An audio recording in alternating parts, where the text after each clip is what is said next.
America එක්සත් ජනපදයේ විසින් ඒගොල්ලන්ගේ විදේශ වෙළඳ ප්‍රතිපත්තිය පාදක කරගෙන ඔවුන් භාණ්ඩ ආනයනය කිරීමේදී අනෙක් රටවල් වලින් භාණ්ඩ ආනයනය කිරීමේදී තීරුබදු ව්‍යුහයක් ඉදිරිපත් කරලා තියෙනවා. මේකෙදී රටවල් 185ක් සම්බන්ධයෙන්ම මේ ප්‍රතිපත්තිය ඉදිරිපත් කරලා තියෙනවා. එහිදී ඔවුන් පළවෙනිවෙන් ප්‍රකාශයට පත් කරනවා මේ අප්‍රේල් 5 වෙනිදා සිට ක්‍රියාත්මක වන බේස් ලයින් කියන තීරුබදු ප්‍රතිපත්තිය කියන්නේ 10%ක් අය කරනවා. ඔවුන් ඒ 10% නිර්ණය කිරීමට පාදක කරගන්නෙත් අනෙක් රටවල් වලට ඒ අදාළ අනුපාත නිර්ණය කිරීමට පාදක කරගන්නෙත් ඇමරිකා එක්සත් ජනපදයත් අනෙක් එක් රට සමග තියෙන විදේශ වෙළඳාමේදී ඇති වෙන වෙළඳ පරතරය පාදක කරගෙන. ඒතර වෙළඳ පරතරය හිඟ 20% හෝ ඊට අඩු නම් තමයි මේ 10% බලපවත්වන නිසා පළමුවෙන් මේගොල්ලෝ මුළු ඔක්කොටම රටවල 10% ප්‍රකාශයට පත් කරලා අප්‍රේල් 9 වෙනිදා ඉඳලා අනෙකුත් රටවල් ඒ කියන්නේ වෙළඳ පරතරයේ 20%ට වඩා වැඩි වෙන රටවල් වලට ඒ ගණනය කිරීම සිද්ධ කරනවා. ඔවුන්ගේ අරමුණ වන්නේ ආනයන වලට තීරුබදු ව්‍යුහය ඉදිරිපත් කිරීම වුණත් ඒ ව්‍යුහය සකස් කරන්න ඔවුන් පාදක කරගෙන තියෙන්නේ ඒ තනි රටත් එක්ක තියෙන වෙළඳ අනුපාතය. ඒ අනුව ඔවුන් යොදාගෙන තියෙන්නේ පොදු සූත්‍රයක්. ඒ පොදු සූත්‍රයේ තමයි තමුන්ගේ රට වෙනත් රටක් සමග තියෙන වෙළඳ අනුපාතය ආනයන අපනයන අතර වෙනස බෙදනවා ඇමරිකා එක්සත් ජනපදයේ ආනයන වලින්. ඒ අනුව තමයි 88ක අනුපාතයක් ලංකාවට අදාළ කරගන්නේ. වෙළඳ පරතරයේ අනුපාතයේ 2024 වෙනකොට උදාහරණයක් විදිහට මේ සංඛ්‍යාවක් 2024 සංඛ්‍යා ලේඛන ඩොලර් අපි රුපියල් වලට පරිවර්තනය කරලා ගත්තාම අපි ඇමරිකා එක්සත් ජනපදයට අපනයනය කරලා තියෙනවා FOB වැලියු එක මත රුපියල් මිලියන 9,38,873ක් වටිනා භාණ්ඩ. ඒ වගේම අපි ආනයනය කරලා තියෙන CIF වල මත රුපියල් වලින් රුපියල් මිලියන 1,44,557ක්. ඒතර මේ අතර වෙනස 9,38,000 ගානත් 1,44,000 ගානත් අතර වෙනස මේ 9,38,000 ගානෙන් බෙදපුවම තමයි 88ක් එන්නේ. එයින් 50ක් විදියට පොදු අනුපාතයක් 44ක් අපිට යෝජනා කළා. මේක සෑම රටකටම මේ අනුපාතය තමයි ගනුගමනය කරලා තියෙන්නේ. ඒ රටවල් මොන විදිහේ ප්‍රබලද නැද්ද, ඇමරිකා එක්සත් ජනපදයේත් එක්ක ළඟින් සම්බන්ධද නැද්ද, සාකච්ඡා පැවැත්වුවද නැද්ද කියන කාරණා කිසිම විදිහකට මේකට අදාළ කරගෙන නැහැ. ඒ වගේම අපේ මේ සමස්ත ආනයන ප්‍රමාණයක් අපි ඇමරිකාවට අපනයන කර ප්‍රමාණය සැලකට භාජනය කරපුවාම ඇමරිකාවේ ආනයනය පැත්ත වෙන්නේ අපේ අපනයන. අපේ අපනයන ප්‍රමාණය ඇමරිකාවේ සමස්ත අපනයන සමස්ත ඒගොල්ලන්ගේ ආනයන වලින් 0.1. ඒ කියන්නේ සැලකිය යුතු ප්‍රමාණයක් නෙමෙයි. කෙසේ වෙතත් මේ අනුපාතයේ පැත්තෙන් ගත්තාම අනුපාතයේ සැලකිය යුතු එකක් බවට පත් වෙලා තියෙනවා. එහෙමනම් අපි මේ පිළිබඳව අවධානයෙන් හිටියේ නැද්ද? මේ පිළිබඳව සාකච්ඡා කළේ නැද්ද කියන කාරණා සමාජයේ ටිකක් මතුවලා තියෙනවා. ඒක එහෙම නෙවෙයි. මේ පිළිබඳව අපි අවධානයෙන් හිටියා. ඒ වගේම අපේ ආනයන අපනයන සංයුතිය පිළිබඳ විග්‍රහයක් අපි නියලා තියෙනවා.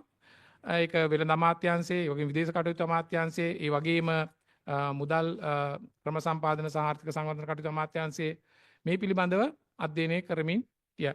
එහෙනම් අපිට ලැබෙන ප්‍රධාන මේ ගැටලුව පැන නගින්නේ මොකක්ද අපිට තියෙන බලපෑම කිව්වොත්. දැන් 44ක තීරුබදුව අපිට පනවන්න ගත්තොත් මේ 9 වෙනිදා ඉඳලා ප්‍රධාන වශයෙන් මේ අපේ අපනයන භාණ්ඩ වලින් ප්‍රධාන කාණ්ඩ 4ක් 5ක් 86ක් විතර ප්‍රමාණයක් අදාළ වෙනවා. උදාහරණයක් විදිහට ටෙක්ස්ටයිල් ඒ කියන්නේ ඇඟලුම්, රෙදිපිලි ඇඟලුම් ශේස්ත්‍රය, ඒ වගේම ප්ලාස්ටික් සහ රබර් නිෂ්පාදන, ඒ වගේම ආහාර සැකසුම් නිෂ්පාදන, ඒ වගේම ජුවෙලරි එක ප්‍රිසයිස් මෙටල්ස් ඒ වගේ නිෂ්පාදන තියෙනවා. ඒ වගේම තියෙනවා කෙමිකල් නිෂ්පාදන ප්‍රොඩක්ට්ස්, රසායනික ඒ එකතුව 86ක් බවට පත් වෙනවා. එතකොට මේ තියෙන තත්ත්වයේදී 44ක බදු පැනවීමෙන් ප්‍රධාන වශයෙන් අපේ භාණ්ඩ තරඟකාරීත්වයේ බයෙන් අයින් වෙනවා. එහෙනම් අපි අවධානය යොමු කළ යුතු වෙනවා කොහොමද මේ කාරණේට මැදිහත් වෙන්නේ, විශේෂයෙන් මේ ශේත්‍ර පහ ඉලක්ක කරගෙන මොකක්ද අපිට කරන්න පුළුවන් වෙන්නේ. අපිට ඇමරිකාව පැත්තෙන් යෝජනා කරලා තියෙන්නේ මේ වෙළඳ පරතරේ ඒගොල්ලන්ගේ වෙළඳ පරතරේ අඩු කර ගැනීමේ ක්‍රියාමාර්ග මතයට යෝජනා කරන්න කියන අදහස. ඒ නිසා අපිට ප්‍රධාන වශයෙන් අවධානය යොමු කරන්න පුළුවන් ක්‍රියාමාර්ග ලෙස බලන්න වෙනවා. මේ පරතරය අඩු කර ගැනීමට වඩා සුදුසු ක්‍රියාමාර්ග මොනවද? ඒ වගේම තමයි මේ තීරුබදු ව්‍යුහයේ යම් යම් වෙනස් කිරීම කරන්න පුළුවන්ද කියන කාරණා සම්බන්ධයෙන්. ඒ සඳහා විශේෂ කමිටුවක් පත් කළා. අපි කමිටුවක් පත් කරලා තියෙනවා. ඒ කමිටුවට පුද්ගලිකාංශය සම්බන්ධ වෙනවා. ඒ වගේම රාජ්‍ය ආයතනවල නිලධාර මහත්මාතීන් සම්බන්ධ වෙනවා. ඒ වගේම මමත් අපේ නියෝජ්‍ය ඇමතිතුමා හර්ෂණ සූර්යපෙරුම මෙතුණත් ඒකට සම්බන්ධ වෙනවා වැඩ කටයුතු කරන්න. ඒ වෙනකොට දැනටමත් අපි දිනපතා මේ කමිටුව රැස් වෙමින් අදාළ යෝජනා ඉදිරිපත් කරමින් තියෙනවා. ඉදිරියේදී පිළිබඳ දැනුම් දෙනවා. ඊටත් අමතරව අපි මේ තත්ත්වය පැනනගින්න කලින් අපිට කළ හැකි දේවල් ඒ ශේත්‍රයේ ඉන්න ප්‍රාමාණික දැනුම තියෙන අයත් එක්ක සාකච්ඡාවට ගණනාවකුත් පැවැත්තුවා. විශේෂයෙන්ම කදිරගාම ආයතනයත් එක්කම සාකච්ඡා ගණනාව එතන ආයතනයේ විද්‍යුතුන් කැඳවල සාකච්ඡා කීපයක් මතු කළා. ඊට අමතරව මේ වැදගත්කම තියෙන මේ විදේශයෙන්ම මේ තීරුබදු පැනවීමේදී ඇමරිකානු එක්සත් ජනපදයේ සම්බන්ධ වෙන්නේ ඇමරිකානු එක්සත් ජනපදයේ ට්‍රේඩ් රෙප්‍රසන්ටේටිව් කාර්යාලය ඔෆිස් එක. අපි දිගටම මේ සම්බන්ධතාවයේ තියාගෙන හිටියා. මේ ප්‍රකාශය කරන්නේ ඇමරිකාවේ අප්‍රේල් 2 වෙනිදා අප්‍රේල් 1 වෙනිදා අපේ තානාපතිතුමා ඇමරිකාවේ ඉන්න ඇමරිකා එක්සත් ජනපදයේ තානාපතිතුමා එහි හිටින US Trade Representative කණ්ඩායමේ සහකාර කියන්නේ Assistant US Trade Representative for South and Central Asia ඒ තමයි Mr. Brendan Lynch. ඒ වගේම තමයි Miss Emily Ashby, Director for South Asia Office of the US Trade Representative regarding the impending announcement of made by Donald Trump. So that is to be second. ඒ කියන්නේ දෙවනිදා announcement එක කරන්න කලිනුත් අපි සාකච්ඡා කරනවා මේ තත්ත්වය මොකක්ද කියලා. ඉතින් උන් කියන දේ තමයි ඉතා පැහැදිලිව මේ අවසානයේ ඒ තනිතන් රට සම්බන්ධයෙන් තමයි අපි දන්නේ නැහැ. ඒ announcement එකෙන් පස්සේ තමයි මේ සාකච්ඡා කරන්න ඕනේ කියන කාරණේ ඉතාම පැහැදිලිව මේක ඇතුලේ කියලා තියෙනවා. එමෙ නැතුව මේක රටවල් අතර සාකච්ඡා පවත්වමින් ගිහිලා ගත්තු තීන්දුවක් නෙමෙයි.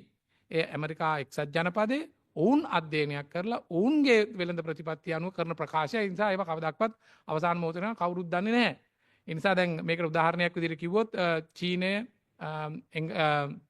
එංගලන්තය, වගේ ප්‍රංශය, ආජන්ටිනාව වගේ රටවල් කිහිපයක් ඇමරිකාවේ නව වත්මන් ජනාධිපතිවරයාත් එක්ක සාකච්ඡාත් පවත්වලා තිබුණා ඒ විසිට් කරලා. හැබැයි ඒ රටවල් වලටත් මේ තියෙන ෆෝමියුලා එකෙන්ම අදාළ අනුපාතයේ නිර්ණය කරලා තියෙනවා. උදාහරණයක් විදිහට කිව්වොත් ජපානය, ඉන්දියාව, ඇමරිකා මේ UK, යුනයිටඩ් කින්ග්ඩම්. ඒගොල්ලන්ගේ ෆෝමියුලා එකට අනුව ජපානය, ඉන්දියාව, UK 46යි 52යි 10යි. ඒ අනුව යෝජනා කරලා තියෙනවා මේ භාගයේ 23යි 26යි 10 අර බේස් ලයින් එක 10. මේකෙන් මම කියන්න උත්සාහ කරන්නේ අපි ඒ ඇමරිකාවත් එක්ක සාකච්ඡා පැවැත්වුවද කතා කරාද කියන එක කිසිම විදිහකට මේ ෆෝමියුලා එකට අදාළ වෙන්නේ නැහැ. මේ ලියුමෙත් සඳහන් කරලා තියෙන්නේ අදාළ ද්විපාර්ශ්වික සාකච්ඡා පටන් ගන්න වෙන්නේ කොහොමද මේ වෙළඳ අනුපාතය අඩු කරන කියන කාරණේ පටන් ගන්න වෙන්නේ දෙවෙනිදා මේක එනවුන්ස් කරාට පස්සේ. ඒ නිසා මේක පිළිබඳව වැරදි සමාජයට මත ඉදිරිපත් කිරීම ඇතරම අනවශ්‍ය තත්වයක් නිර්මාණය කරනවා. ඒ වගේම අපි තවත් ක්‍රියාමාර්ගයක් ගත්තා. මේ ප්‍රකාශ කරපු ගමම්ම මුදල් ක්‍රම සම්පාදන හා ආර්ථික සැලසුම් ආර්ථික සංවර්ධන අමාත්‍යාංශයෙන් මාධ්‍ය නිවේදනයක් නිකුත් කළා. මේ මාධ්‍ය නිවේදනයක් නිකුත් කළා. ඒක හරිය 4 වෙනිදා නිකුත් කරන්නේ මේ තත්ත්වය පැහැදිලි කරලා මොකක්ද මේ වෙලා තියෙන්නේ, මොකක්ද අපි ඉදිරියට ගන්න ක්‍රියාමාර්ග කියලා. ඒ වගේ මේ මාධ්‍ය නිවේදනය අපි අපේ තානාපතිවරයා හරහා ඇමරිකා එක්සත් ජනපදයේ තියෙන ශ්‍රී ලංකා තානාපති කාර්යාලයට ඉදිරිපත් කළා. ඒ ඉදිරිපත් කරපුවාම දැනටමත් ඒ නිවේදනයේ අපි යොමු කරලා තියෙනවා දවල මන්දිරයට, ඒ වගේම රාජ්‍ය දෙපාර්තමේන්තුවට, ඇමරිකානු රාජ්‍ය දෙපාර්තමේන්තුවට, ඒ වගේම අපි අර කලින් සඳහන් කරපු ඇමරිකා එක්සත් ජනපදයේ ට්‍රේඩ් රෙප්‍රසන්ටේටිව් කාර්යාලයට, වගේම ජාත්‍යන්තර මූල්‍ය අරමුදලට, ලෝක බැංකුවට ඉදිරිපත් කළා තියෙනවා. ඒ ලිපිය ලැබුණ බව සඳහන් කරලා ඉදිරියේදී කටයුතු කරනවා. ඒක තමයි නිවැරදි රාජතාන්ත්‍රික භාවය වෙන්නේ. ඒ වගේම තානාපති වරයා මේ පැත්තෙන් ආදාළ සම්බන්ධීකරණය කරන ගමන්ම දෙවනිදා මේ ප්‍රකාශය කරපු ගමන් අපිත් ශ්‍රී ලංකාවේ ඉඳගෙන විශේෂයෙන් තානාපති කාර්යාලය අර තමයි මේ සම්බන්ධතාවය ඇති කරගත්තේ. US ට්‍රේඩ් රෙප්‍රසන්ටේටිව් කාර්යාලයේ නියෝජිතයන් දෙදෙනා විශේෂයෙන්ම ඒ දෙදෙනාත් ඇතුළුව මම කලින් නම් සඳහන් කළා බ්‍රෙන් ලින්ච්, ඒ කියන්නේ assistant US trade representative for South Africa Central Asia සහ මිස් එමලි, ඒ දෙන්නත් ඇතුළුව නිලධාරීන් ගණනාවක් අපේ virtual මේ තාක්ෂණය ඔස්සේ මීටින් එකක් රැස්වීමක් ගත්ත. ඒකට අපි දෙන්න සම්බන්ධ වුණා. අපේ කමිටුවේ පත් කරන ලද කමිටුවේ කණ්ඩායමත් සම්බන්ධ වුණා. ඉතින් කියන්න සන්තෝෂයි. ඔවුන් කිව්වා මේ ට්‍රේඩ් ගැප් එක අඩු කර ගැනීමට ඕගොල්ලන්ගේ පැත්තේ යෝජනා ඉස්සෙල්ලා ඉදිරිපත් කරන්න. ඒවත් එක්ක අපි සාකච්ඡා කරලා බලමු ඉදිරියේදී කියලා. ඉතින් අපි දැනටමත් යෝජනා ගණනාවක් සකස් කරමින් තියෙනවා. ඒ අවසාන යෝජනා ඊළඟ අඟහරුවාදාත් නැවත පැවැත්වෙන සාකච්ඡාවේදී ඉදිරිපත් කරමින් ඒ කටයුතු කරන්න සූදානම් වෙනවා. ඒ වගේ විශේෂයෙන්ම අවධාරණය කරන්න ඕනේ නැවත නැවතත් මේ ඇමරිකා එක්සත් ජනපදයේ ඉදිරිපත් කරපු මේ තීරුබදු සම්බන්ධ ප්‍රතිපත්තිය එක් රටක් එක්ක වෙන වෙනම සාකච්ඡා කරලා ගත්තු එකක් නෙමෙයි, පොදුවේ ගත්තු තීන්දුවක් කියන එක. ඒ පොදුවේ ගන්න තීන්දුවේදී ඇමරිකා එක්සත් ජනපදයේ ප්‍රධාන වශයෙන්ම වැදගත් වුණේ ඔවුන්ගේ රටට වළන වෙළඳ ශේෂයට බලපෑම් කරන ප්‍රධාන රටවල්. ඒ රටවල් ඇතුලේ තියෙනවා විශේෂයෙන්ම පළවෙනි කාණ්ඩයේ රටවල් 60ක්.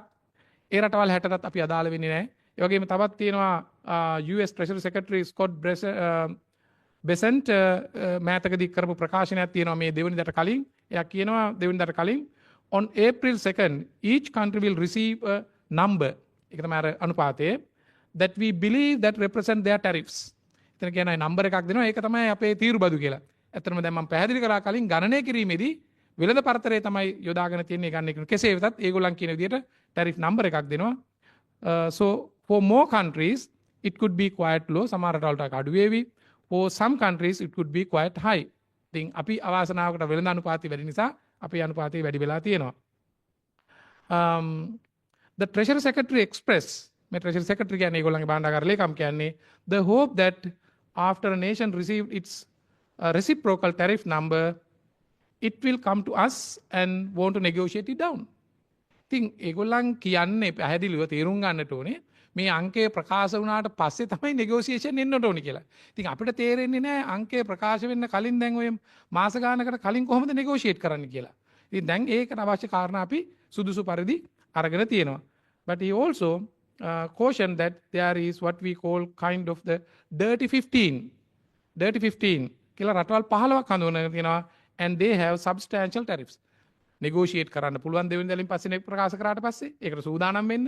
හැබැයි රටවල් 15ක් තියෙනවා. ඒක dirty 15 කියලා හඳුන්වගෙන තියෙනවා. ඒ 15ට තීරණාත්මක වැඩි අනුපාත වදීවි කියලා. හැබැයි ඒ 15 ඇතුලේ අපි අදාළ නැහැ. ඒ 15 ඇතුලේ තියෙන රටවල් කීපයක් මම සඳහන් කරන්නම් අවබෝධය සඳහා.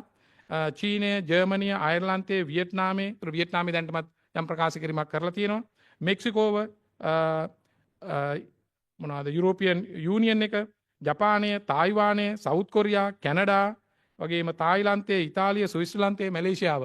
මේ ඩර්ටි 15. විතර අපි ඩර්ටි 15ෙත් නැහැ, පළවෙනි 60ෙත් නැහැ.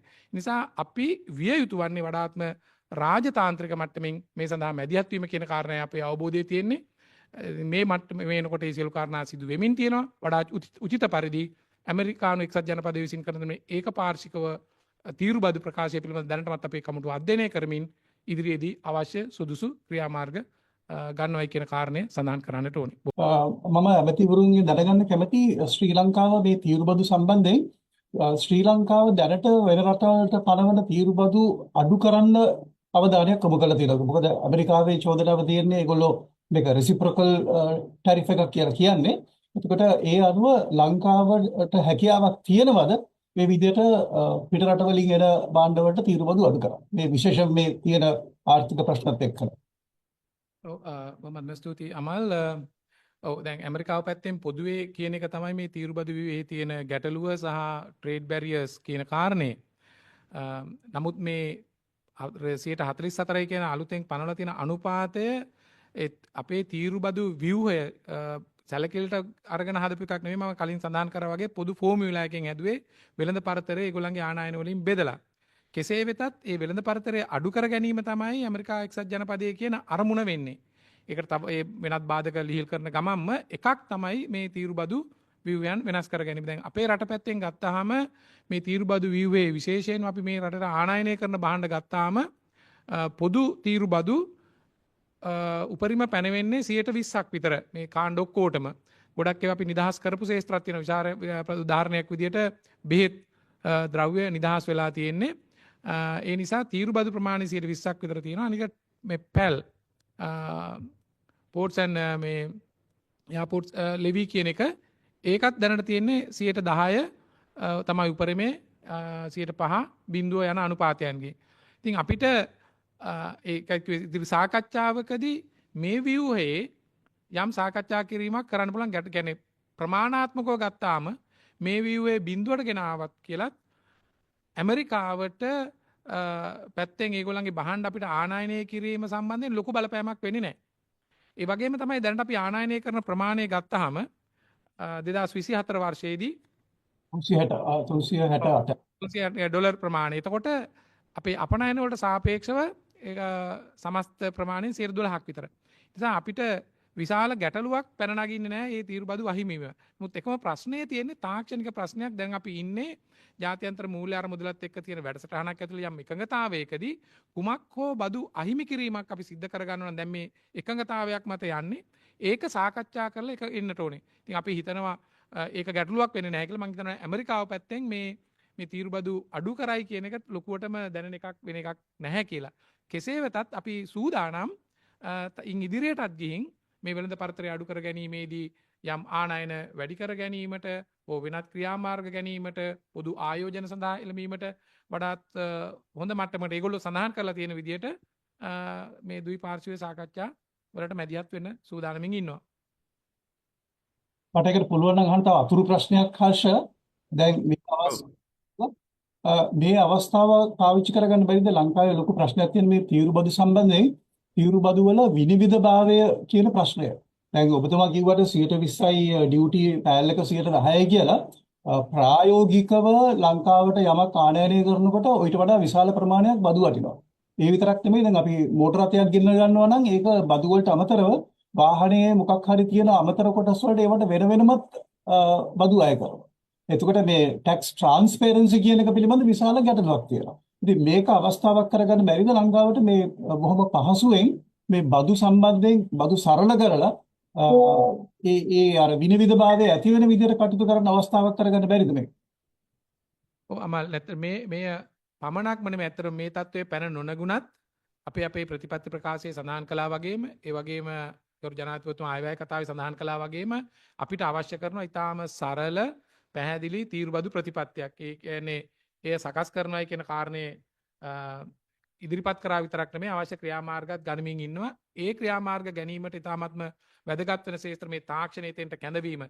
දැනටමත් මේ කියන්නේ තීරුබදු පැත්ත විතරකුත් මේකට සම්බන්ධ වෙන අනිකුත් ආදායම් ප්‍රබවනුත් මේ සැලකිලිට භාජනය කරලා කොහොමද ඒකාබද්ධ කරමින් ඉන්ටිග්‍රේටඩ් රෙවෙනියු කලෙක්ෂන් මෙකනිසම් එකක් පිළිබඳ අපි යෝජනා කරලා තියෙනවා. ඒ වගේම දැනට පවතින තීරුබදු ආඥා පනත සම්පූර්ණයෙන්ම යම් සංශෝධනයකට ලක් කරලා නව තත්ත්වයක් නිර්මාණය කරන්න යෝජනා කරලා විතරක් නෙමේ වැඩ කටයුතු කරමින් තියෙනවා. ඔබ සඳහන් කළා හරි. ඉතින් මේකත් එතෙන්ට අපිට ඕන නම් සම්බන්ධ කරගන්න පුළුවන් මේ වේගවත් කිරීමේ කටයුත්තට.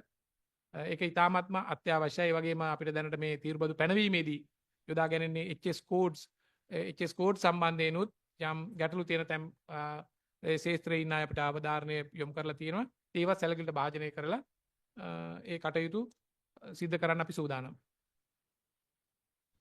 දැන් ඔබතුමා සඳහන් කරා මේ අපිට නිගෝසියේෂන්ස් වලට යන්න පුළුවන් වුණොත් ඇත්තටම හොඳයි අපේ රට පැත්තෙන්. හැබැයි මේ පහුගිය කාලය ගැන බලද්දී අපි යුද්ධයකින් බැටකාපු රටක්, ඒ වගේම සුනාමිය වගේ අවස්ථාවන් ආවා. එතකොට අරගලය වගේ මේ විදිහට අපේ ආර්ථිකයට ගොඩක් අවස්ථාවලදී විවිධාකාරයේ ගැටලු වලට මුහුණ දෙන්න උනා. දැන් හදිසියේවත් අපිට අවාසනාවකට නිගෝසියේෂන්ස් වලට යන්න බැරි වුණොතින් මොකක් හරි බෑකප් ප්ලෑන් එකක් තියෙනවද අපිට? ඔව් දැන් මෙතන තියෙන්නේ පළවෙනියෙන්ම නෙගෝසියේෂන්ස් තමයි සාකච්ඡා කිරීමනේ. ඒගොල්ලන්ගේ පැත්තනොත් පිළිගන්නවා මේ නෙගෝසියේෂන් පටන් ගත යුතු වන්නේ දෙවන දලින් පස්සේ. ඉතින් අපි අපේ මම කලිනුත් කිව්වා අපේ රට සහ ඇමරිකාව අතර තියෙන වෙළඳ අනුපාතය ගත්තාම ප්‍රතිශතයක් විදිහට ඒ හිඟේ ලොකු එකක් වුණාට ඇමරිකාවේ ආනයනයේ පැත්තෙන් ගත්තාම 0.1. දැන් මේ නෙගෝසියේෂන් එකට තමයි පොදු සාකච්ඡා මට්ටමේදී අපේ කාරණේ අපිට කියන්න පුළුවන්. ඒ කාරණේ අපි දැඩි විශ්වාසයක් තියෙනවා දැනට සාකච්ඡා කරපුවල ප්‍රතිඵලයක් ඉදිරියේදී. මොකද ඇමරිකාව ශ්‍රී ලංකාවත් එක්ක එහෙම භූදේශපාලනයේ ගැටුමක් තියෙන හෝ භූදේශපාලන වශයෙන් වෙනත් ප්‍රශ්නයක් නිර්මාණය කරගත්තු රටක් නෙවෙයි. මේ තියෙන්නේ පොදුවේ ඒගොල්ලන් ඉදිරිපත් කරපු කාරණෙන් පැනගත්ත තත්ත්වය. ඒක අපි තාමත්ම සුබවාදී වෙතෙන් බලන් ඉන්නවා. අපි හිතමුකෝ ඇමරිකාව අපිට උපකල්පනයකට යන්න පුළුවන් නෑ. එහෙම නෙමෙයි ශ්‍රී ලංකාවත් එක්ක දෙන්නෙම නෑ 44මයි දාන්නේ කියලා. ඉතින් අපි පුංචි රටක් විදිහට වෙන බෑකප් ප්ලෑන් එකක් විදිහට ඒගොල්ලෝ එක ඒ කියන්නේ තකට තක ඇසට ඇස කියලා රණ්ඩුවකට අපිට යන්න හැකියාවක් නැහැ. හැබැයි අපිට වෙන විකල්ප අපි ඒකට අපි සාකච්ඡා කරලා බලන එහෙම සිද්ධ වෙන්නේම නැත්තම් වෙනද පොළවල් හැවීම ලෝකයේ කිසිම දෙයක් එක පැත්තකින් නවතින එක විකල්පයක් නැත්නම් අනිත් පැත්තට අපිට යන්න පුළුවන්. විදේශ වෙළඳපොළ හොයා ගැනීම, එවැනි ආකාරයක ඒ වගේම තවත් පාර්ශව කරුවන් කණ්ඩායම් සමග සාකච්ඡා කිරීම, එවැනි දේවල් වලට යන්න පුළුවන්. ඒත් එක්කම මම කියන්න කැමති මෙතෙන්දිම මේ සාකච්ඡා සාර්ථක වෙයි කියලා අපි හිතනවා. විශේෂයෙන් මේ වෙනද පරතරය අඩු කරගන්න කොටත් පෙළේකම්තුනා කලින් සඳහන් කරා වගේ 2023 වර්ෂයේදී ඇමරිකා එක්සත් ජනපදයේ රාජ්‍ය දෙපාර්තමේන්තුව විසින් මේ TFAT කියන්නේ Trade and Investment Framework Agreement එක යටතේ කරන අධ්‍යයනයකදී අපිට කියලා තියෙනවා උඹලගේ රටත් එක්ක මේ වැඩ කටයුතු කරද්දී ප්‍රශ්න තියෙනවා විශේෂයෙන්ම මේක ආයෝජන ගෙනෙන්න පුළුවන් වාතාවරණයක් නෙමෙයි තියෙන ඉන්වෙස්ට්මන්ට් ක්ලයිමේට් එක පිළිබඳව ගැටලු ගණනාවක් තියෙනවා ප්‍රකාශ කරලා එහින් ගොඩාක් තියෙනවා ඒකෙදි විශේෂයක්ම අවධානය කරන මේ කියන්නේ කරප්ෂන් දූෂණය සම්බන්ධයෙන් තාමත්ම දුර්වල තැනක ඔයගොල්ලන්ගේ රට තියෙන අන්තිම දූෂිතයි කියන එක තමයි එකෙන් කියන්නේ. ඒ වෙනස් කරගන්න ඕනයි කියලා. ඉතින් මං හිතනවා මේ සුබවාදීව අපේ ආණ්ඩුව යටතේ මේ මාස ඇතුළතදී මේ දූෂණය අපි දේශපාලන යාන්ත්‍රණයෙන් පෙන්눔 කරලා තියෙනවා. දේශපාලන යාන්ත්‍රණයේ දූෂණේ බිඳුව බවට පත් කරලා තියෙනවා. ඒ විතරක් මේ පරිපාලන සහ ගනුදෙනු කරනකොට මේ දූෂණ යාන්ත්‍රණය මේ දූෂණේ වැළැක්වීමේ යාන්ත්‍රණය සවිබන ගන්නලා දූෂණේ බිඳුවට ගෙන එන්න වැඩ කටයුතු ගණනාවක්. ඒකේ කීපයක් තමයි එන 7 වෙනිදා 8 වෙනිදා පාර්ලිමේන්තුවේදී විවාදයට ගැනෙන Proceeds of Crime Act මේ කියන්නේ අපරාධයකින් උපයාගත් ධනය කොහොමද අපි අය කරගන්නේ කියන පනත සම්මත වෙලා තියෙනවා. කියන්නේ කෙටුම්පත් කරලා තියෙනවා පාර්ලිමේන්තුවේදී. මම කියන එක හොඳ ප්‍රවණතාවයක් අපිට පෙන්වන්න පුළුවන් ඒගොල්ලන් එක්ක. ඒ වගේම තමයි සියාබොක් මේ මහා පරිමාණ අපරාධ සම්බන්ධයෙන් ඔබ දකින්න ඇති අල්ලස් දූෂණය සම්බන්ධයෙන් පරීක්ෂණ වේගයෙන් දැන් සිද්ධ වෙමින් යනවා. එතෙන්ට ඒ සභාපතිවරයෙක් පත් කරලා තිබුණ නැහැ කලින් ආණ්ඩුවේ ඇතුලේ. අපි ආණ්ඩුව ඇවිල්ලා ඒක වේගවත් කළා. මේ වැඩ පිළිවෙල ඇතුලේ යෝජනා කරලා තිබිච්ච ඒවා. ඒක දැන් අපිට කියනවා සාකච්ඡා කරන්න නැහැ, අදාළ වැඩ කටයුතු කරන්න නැහැ කියලා. කියන්නේ ඒ ආණ්ඩුවල හිටපු මැති ඇමතිවරු නිලතල දරපු අය නොකරපු කාරණා ටික අපි මේ කෙටි කාලේ කරලා තියෙනවා, කරමින් තියෙනවා. ඒ වගේම තමයි මේ ඇන්ටි මනි ලොන්ඩරින්. කියන්නේ මොනවද අපි ඒකට මුදල් විශුද්ධිකරණයට විරුද්ධ ක්‍රියාමාර්ගය ත්‍රස්තවාදයට මුදල් යෙදවීම සම්බන්ධයෙන් ක්‍රියාමාර්ගවලදී මේ 2026 දී තමයි අර මියුචුවල් ඉවැලුවේෂන් එක සිද්ධ කරන්නේ. එතෙන්දී අපි ඒ ඉදිරිපත් කළ තියෙන ටාස්ක් ෆෝස් එකේ අපි දෙන්නම ඉන්නවා මේ නියෝජ්‍ය අමාත්‍යවරු විදිහට මුදල් අමාත්‍යාංශය නියෝජනය කරමින්. ඉතින් වේගෙන් ඒ කටයුතු සිද්ධ වෙනවා. අපි එතනත් සුබවාදීව තමයි පෙන්눔 කරන්නේ. අපි මේ වංචාව දූෂණය නවත්තනවා කියන එකම ඒ වගේම තමයි දැනට ක්‍රියාත්මක කරන Public Financial Management Act එක යටතේදීත් ගොඩාක් මඟ පෙන්වීම් තියෙන අපිට පෙනෙනවා. මේ ඉන්වෙස්ට්මන්ට් ක්ලයිමේට් එක සුබ දිශාවට තියෙනවායි කියලා ඒගොල්ලන්ට කියන්න අපිට කරුණු කාරණා ගණනාවක් තියෙනවා. සුබවාදීව බලමු. එමතුමා අද දවසේදී මේ වියට්නාමය ඇමරිකාවට බදු 0.0 දක්වා අඩු කරලා තිනවා. අපෙත් එහෙම යම් තීරණයක් තියෙනවද? අපි එහෙම තීරණයක් ගත්තොත් අනිත් රටවල් වලින් ගැටලුවක් ඇති වෙයිද? මොකක්ද මේ පිළිබඳ පැහැදිලි කිරීම? නිශ්චිත වශයෙන් අපි අවසානයේදී මොකක්ද කරන්න කියන එක කමිටුවෙන් ඉදිරිපත් කරන මේ රෙකමෙන්ඩේෂන්ස් මත තමයි ඉදිරිපත් කරන්නේ. 8 වෙනිදාත් USTR එකත් එක්ක සාකච්ඡාවෙන් පසුව තමයි ඉදිරිපත් කරන්නේ. වියට්නාමයේ තත්ත්වය සුවිශේෂී. මොකද වියට්නාමයේ අර ඩර්ටි 15 ඇතුලේ ඉන්නවා. ඒගොල්ලෝ හඳුනාගත්තු. ඒ නිසා ඒගොල්ලන්ට වේගෙන් එන්නට වෙනවා. ඒ වගේම තමයි ඒගොල්ලන් ආනයනය කිරීමේදී ඇමරිකා එක්සත් ජනපදයෙන් ආනයනය කරන භාණ්ඩවලට විශාල බදු අනුපාත ඇති. ඉතින් ඒගොල්ලන් 0 වලට ගෙනීම. අපේ පැත්තෙනුත් අපි සාකච්ඡා කරමින් තියෙන අපේ කමිටුව ඇතුලේ ඒක බිඳුවට ගෙනේනවද 10 තියෙනවද 20 තියෙනවද කියලා. නමුත් දැන් අපි බැත්තොත් අපි මේ තියෙන තීරු බදු විශේෂයෙන් පොදු තීරු බද්දත් පැල් කියන දෙක ගත්තාම 20 10 වගේ තියෙන දෙකම එකතු කරත් තමයි සමහර භාණ්ඩවලදී තියෙන්නේ 30ක් වගේ වෙනකොට. මොකද ඇමරිකා එක්සත් ජනපදයේදී අර පොදු අනුපාතයේ විදිහට ඉදිරිපත් කරන රටවල් 185ටම 5 වෙනි ඉඳලා 10%යි කියලා. ඒ 10% ඉදිරිපත් කළේ ඇමරිකාව විසින් පිටරටකින් ආනයනය කරනකොට ආනයන අනුපාතය 120 හෝ අඩු නම් තමයි. එතකොට 120 හෝ අඩු නම් තමයි. එතකොට අපි මේ තීරු බදු ඒ අනුපාතයට කියලා තර්ක කළා 120ක වගේ අනුපාතයක් සාකච්ඡා කරන්න පුළුවන්. ඉතින් අපිට මේ බිඳුව ප්‍රකාශ කිරීම ගැටලුවක් වෙන්නේ නැති වේවි. නමුත් මේ බිඳුව ප්‍රකාශ කිරීමේ ප්‍රමාණාත්මක දෙයක් සිග්නිෆිකන්ට් වැලියු එකක් ඇමරිකාව පැත්තෙනුත් පෙනෙන්නේ නැහැ. අපේ පැත්තෙනුත් අපිට බදු අහිමි වෙනුත් ගොඩක් නැහැ. ඒක මම කලින් සඳහන් කළා වගේ තාක්ෂණික ගැටලුවක් තියෙනවා. ඒ කීයද කියලා අඩු කිරීමකට මේ තියෙන තත්වයෙන් අඩු කරනවා නම් දැන් ජාත්‍යන්තර මූල්‍ය අරමුදලත් එක්ක අර ෆිස්කල් කොන්සොලිඩේෂන් ආදායම් එකතු කරගැනීමේ රාමුව පිළිබඳ පුංචි දැනුවත් කිරීමක් අවබෝධයක් එක්කයි ඒ වැඩේ කරන්නට ඕනේ. ඒ සියලු තත්ත්වයන් සාකච්ඡා කරමින් තියෙනවා. මේ හේතුවෙන් ලංකාවේ විශේෂයෙන් මේ ඇඟලුම් කර්මාන්තයටද වැඩිම බලපෑම ඇති වෙලා තියෙන ඔබතුමාලා ඒ පිළිබඳ ඔව්. යම් සාකච්ඡාවක් කරලා තියෙන්නේ? ඔව් ඇත්තටම ඇඟලුම් කර්මාන්තයේ තමයි දැන් මේක පොදුවේ 44ක් මේ කිව්වොත් අපි උපකල්පනය කළොත් කිසි දෙයක් අපි නෙගෝෂিয়েට් කරලා සාර්ථක වෙන 144 අපිට ගන්නවා කිව්වොත් අපි ඇමරිකාවට යවන සියලුම භාණ්ඩ වලට මේක බලපානවා. ඇඟලුම් වලට විතරක් නෙමෙයි. ඇඟලුම් වලට එන බර වැඩි වෙනවා. මොකද අපේ අපනයන වලින් විශාල ප්‍රමාණයක් ඇඟලුම්. රබර් නිෂ්පාදනයේ ප්‍රධාන කාණ්ඩ පහ ගත්තාම 86%. ඒ නිසා තමයි අපි විශේෂ අවධානයක් යොමු කරනවා මේ සාකච්ඡා යන ගණනුත් අර තෝරාගත්තු ශේස්ත්‍ර පහ ඇඟලුම් රබර් කෙමිකල් ආහාර නිෂ්පාදන කර්මාන්ත කරුවන් එක්කත් සාකච්ඡාව දැනටමත් ඒ කණ්ඩායම් අපේ මේ තාක්ෂණික මේ විශේෂඥ කමිටුවේ ඉන්නවා. තවත් අපේ ආණ්ඩුව පැත්තෙන් මොකක් හෝ ක්‍රියාමාර්ගයක් ඒගොල්ලන් වෙනුවෙන් කරන්න පුළුවන් කියලා කියන සෑම විකල්පයක්ම අපි අධ්‍යයනය කරනවා. ඔබතුමා දැන් ගැන මේ කතා කරද්දී මේ නරේන්ද්‍ර මෝදී ඉන්දියා අග්‍රාමාත්‍යවරයා ලංකාවට ඇවිල්ලා මේ වෙනකොට නිල සංචාරය නිමා කරලා තියෙනවා. විපක්ෂ නායකවරයා සඳහන් කරා මේ ඉන්දියාව අපෙන් ගන්න ඇඟලුම් මිලියන් 8කට ආසන්න ප්‍රමාණයක් ඒ හමුවුණු සාකච්ඡාවේදී ඉල්ලීමක් කරා කියලා ඊට වඩා වැඩි ප්‍රමාණයක් ගන්න කියලා. එහෙම සාකච්ඡාවක් වුණාද සහ ඉන්දියා අග්‍රාමාත්‍යවරයාගේ සංචාරය අතරතුරදී මේ ගැටලුවට විසඳුමක් රජයේ පාර්ශවෙන් ඉන්දියාවෙන් ඉල්ලා සිටිනවා. ඔව් ඒකට පිළිතුරක් කියන්නත් කලින්ම කියන්නට ඕනේ ඒ විපක්ෂ නායකතුමාම තමයි ඡන්දයට කලින් කිව්වේ ජාතික ජනබලවේගයේ ආණ්ඩුවකට රාජතාන්ත්‍රික භාවය පවත්වා ගන්න බෑ. එහෙම අත්දැකීම් නැහැ. එහෙම එන්නේ නැහැ. අපව පත් කරන්න ඒ නිසා ජාතික ජනබලවේගය පත් කරන්න එපයි කියලා කිව්ව විපක්ෂ නායකතුමාම ආයි කියනවා ඔගොල්ලන් රාජතාන්ත්‍රිකව මෙහෙම සාකච්ඡා කරාද කියලාත් අහනවා නේ. කමක් නැහැ මම මේක මතු කළේ ඒක මහජනතාවට දැනගන්න. මේ ද්විත්වත්වය අපි විපක්ෂ නායකතුමා කිව්වත් නැතත් ගත යුතු ක්‍රියාමාර්ග නිසි ආකාරයට ගන්නවා. අපිට දීලා තියෙන ජනවරම සහ ඒ අදාළ වගකීම නිසි ආකාරයෙන් ඉෂ්ට කරනවා. අනිවාර්යයෙන්ම මේ කාරණයක් අපි සාකච්ඡාවට බඳුන් කළා, ඉල්ලීමක් කළා. ඒ වගේම අපිට යහපත් ප්‍රතිචාරයක් ලැබුණා. ඒ පිළිබඳව සලකා බලනවා කියලා. ඒ කියන්නේ යහපත් ප්‍රතිචාරයක් කියන්නේ මොන වගේ අංශ පිළිබඳවද? ඇඟලුම් ශේත්‍ර වලට ගණනාවක මම මේ විශේෂයෙන් සඳහන් කරේ ඇඟලුම් මේ කෝටාව වැඩි කිරීම පිළිබඳව. ඒකට දැන් පළමු කොට රාජ්‍ය නායකයා විදියට අගමැතිතුමා අපිට ප්‍රකාශ කරන්නේ ඒක අපහසු දෙයක් නම් බැරි දෙයක් නම් කියනවා මේක ගැටලු සහිතයි කියලා. නමුත් ඔහු මේ සාකච්ඡාවේදී මේ කරමු ලද අපි අර යුසුම් මුමාරු කරගෙන විදිහ පවා මතු කරපු කාරණේ තමයි මේ මිත්‍රත්වයේ සෝදත්වයේ අපි හිතනවා අපි මේක අව්‍යාජව ප්‍රකාශ කරන දෙයක්. ඒ නිසා ඔවුන්ටත් ඒක දැනෙනවා ඇති කියලා. ඒ නිසාම තමයි ඔය බයනතුකේ මේ පිළිබඳව සලකා බලන්නම් කියලා. ඉතින් මේ පිළිබඳව වැඩි දුර විස්තර ඉදිරියේ ලබන සතියේදී අපි තන කැබිනට් මාධ්‍ය ප්‍රකාශක හරහා ඉදිරිපත් කරනවා කියලා මම විශ්වාස කරනවා. විපක්ෂ නායකවරයා කරපු තව චෝදනාවක් තමයි මේ ඔබතුමාලා කමිටු පත් කරනවා විතරයි විසඳුම් ලැබෙන්නේ නැහැ කියලා. ඒකට රජයේ පාර්ශවයේ පිළිතුරක්. ඔව් ඉතින් කමිටුව පත් කරන්න එපා ඉතලා කමිටුව පත් කරපු ගමන්ම විසඳුම් වෙන්නේ නැහැනේ. දැන් කමිටුව පත් කරලා ඒ අදාළ නිරීක්ෂණ නිගමනයන් ඉදිරියේ දෙනවා. අපි බලමු ඉදිරියේදී.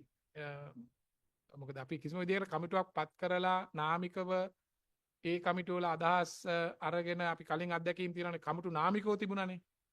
කමිටුව නමට තියෙනවා වෙන කවුරුත් තීන්දුව ගන්නවා. සමහරවිට කමිටු තීන්දුව එන්නත් කලින් වෙන කෙනෙක් තීන්දුව අරන්. ඉතින් ඒ අත්දැකීම් තියෙන කණ්ඩායම මෙහෙම කියනවා ඇති හිතනවත් ඇති අපේ ආණ්ඩුවත් එහෙම වෙන්නේ නැති කියලා. ඉතින් ඒ අපිට ඒක ගැටලුවක් නෙමෙයි. අපේ පැත්තෙන් ඇත්තටම ඉතාමත්ම ක්‍රියාකාරීව ක්‍රියාශීලීව කමිටු ඉන්නවා. ඒකයි මම කිව්වේ මේ පත් කරන ලද කමිටුවේ අපි දෙන්නත් ගිහිල්ලා වාඩි වෙලා ඒ සාකච්ඡාවලට සම්බන්ධ වෙනවා.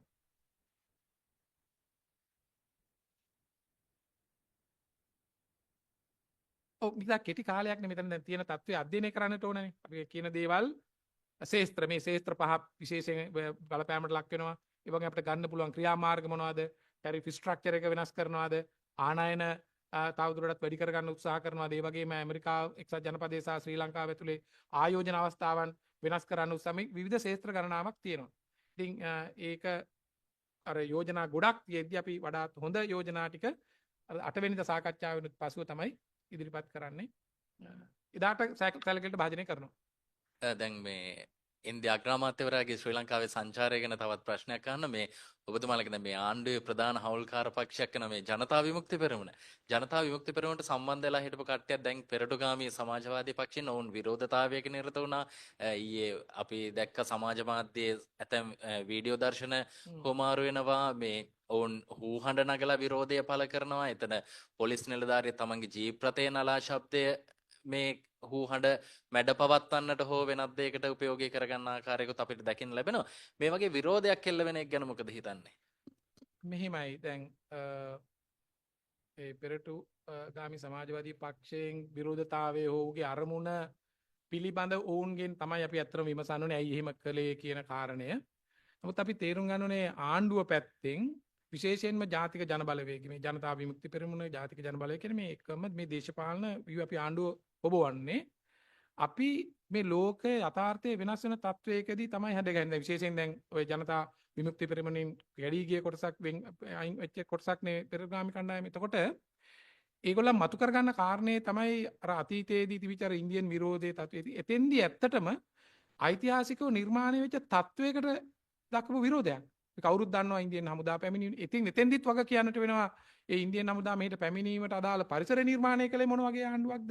එවැනි තත්වයකදී එතෙන් විරෝධතාවක් ගොනු කරන්න සිද්ධ වෙනවා. මොකද බලහත් යම් ආකාරයක බලහත්කාරයක් නිර්මාණය වෙනවා. අපි අදටත් ජාතික ජනබලවේගයේ විදියට අපිට බලහත්කාරකමක් සිද්ධ වෙන්න නේනෝනේ. ඒක මොන ආණ්ඩුවෙන්ද කවුද අපි කියලා අපිට වැඩක් වෙන්නේ. අපි පුංචි වුණත් අපි ඒ ශක්තිය අපේ ආයිතිය කවදාකවත් පාවලා දෙන්නේ නැහැ. මේ අපි ලෝකයේ ඉස්සරහට යන්නට ඕනේ. මේ දැන් තියෙන தત્ත්වයේ සැලකිලිට භාජනය කරමින්. ඒ බලහත්කාරකම් ඇති උනේ අතීත தત્ත්වයන් නිර්මාණය වුණේ එතෙන්ට තිබිච්ච සුවිශේෂී தત્ත්වයන්ට අනුව.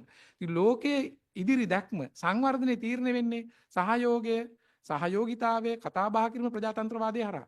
එතකොට අද ඒ රටවලුත් වෙනස් වෙලා තියෙනවා. ඉතින් අපිට පෙනිච්ච දේ තමයි මේ අපේ ආසන්නම රට, ලොකු රට, ඒ වගේම සුහදත්වයේ සහ මිත්‍රත්වයේ තමයි මෙතෙන්දි ප්‍රකාශයටපත් කරන්නේ. ඒ අනුව අපිට ලබා ගන්න පුළුවන් දේවල් විශේෂයෙන්ම වෙළඳාම සහ ආයෝජනයේ සම්බන්ධයෙන් විශාල වෙළඳපොළක් තියෙන රටක්. ඒතර අපි මේ වට්ටල තියෙන තැනින් රට ගොඩ ගන්නකොට වඩා සුහද වෙන්නේ අපි නැති අතීතයේ තිබිච්ච තත්වයක් නැවත නැවත තියෙනවා කියලා ආරෝපණය කරගන්න එකද අද තියෙන යථාර්ථයට අනුව වැඩ කටයුතු කරන දේ. මම හිතන්නේ අද තියෙන තත්වයට අනුව වැඩ කටයුතු කිරීම කිසිම ගැටුමක්වත් ප්‍රතිපත්තිවල වෙනස් වීමක්වත් සිද්ධ වෙලා නැහැ. අපේ ස්වෛරීත්වයේ රැකමින් වඩාත් සුදුසු විදියට ඉදිරියට ක්‍රියාමාර්ග ගනිමින් ඉන්නවා. හැබැයි ආණ්ඩුවට චෝදනා වෙන්නේ නම් ඉන්දියාවේ විජිතකරණයකට ලක් වෙනවා කියලා. ඔව් ඉතින් එහෙම චෝදනා කරන්න පුළුවන්. ඉතින් ඇත්තට මේ පාර්ශවයෙන් තමයි ඒක විශ්ලේෂණය කරන්න පුළුවන්. මේ කියන්නේ ඒ යටත් මම ඒක නැවතත් කියන්නේ යටත් විජිතකරණය හෝ ඒ අතීත තත්වයේ මොකද අපි තව අවුරුදු 100කට 200කට පස්සට ගියාට පස්සේ ඒ දැන් රටවල් තව රටවල් වල ආක්‍රමණය කරලා දැන් අපේ රට යටත් වෙලා තිබුණ අවුරුදු 400ක්. ඒතර ඒ තත්ත්වය අද තියෙන්නේ නැහැ නේ. ඒතර අපි කාට හරි කියන්න පුළුවන් දැන් ඕගොල්ලන් දේශපාලනය කරනකොට ඕක යන්න එපා. ඕගොල්ලොත් නැවක් බෝට්ටුවක් ප්ලේන් එකක් හදාගෙන ගිහලා වෙන රටවල් ආක්‍රමණය කරන්නද කියන්නේ. මොකද ඒ යථාර්ථය තිබුණේ ඒ කාලේ. ඒ රටේ බලවත් යුද්ධය, ශක්තිය, ධනය තිබිච්ච රටවල්.